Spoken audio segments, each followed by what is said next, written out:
Bonjour ou bonsoir à tous, suivant l'heure à laquelle vous regarderez cette vidéo, c'est votre présentateur de l'émission Chronique urbaine John Sinclair. Aujourd'hui dans cet épisode 6, j'ai décidé de vous raconter l'histoire de la mine de diamants désaffectée de Mirny en Russie.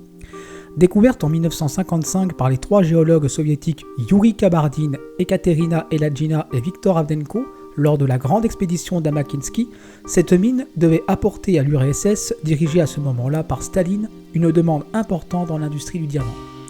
Durant les 2 années qui ont suivi sa découverte, son développement s'est passé dans des conditions particulièrement difficiles pour les mineurs.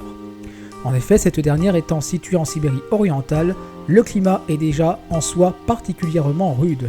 De plus, les conditions de travail des mineurs ne sont pas des plus plaisants, car ils avaient l'obligation de construire à 20 km de cette mine, une usine afin de pouvoir achever leur travail d'extraction des diamants.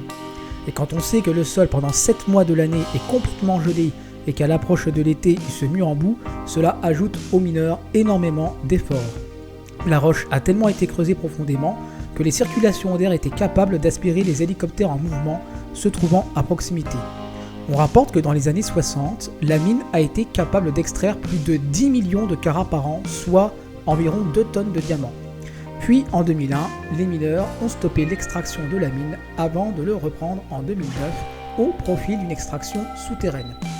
Officieusement, cette mine a été déclarée comme étant fermée dû à l'épuisement des ressources de diamants, mais officiellement, elle est encore en activité puisqu'il y a des grandes compagnies qui tentent tant bien que mal de continuer à l'exploiter. Enfin, pour conclure cet épisode, sachez qu'elle mesure 525 mètres de profondeur pour un diamètre de 1200 mètres et qu'elle fait partie des plus grandes excavations du monde. C'était votre présentateur de l'émission Chronique urbaine John Sinclair, à très bientôt.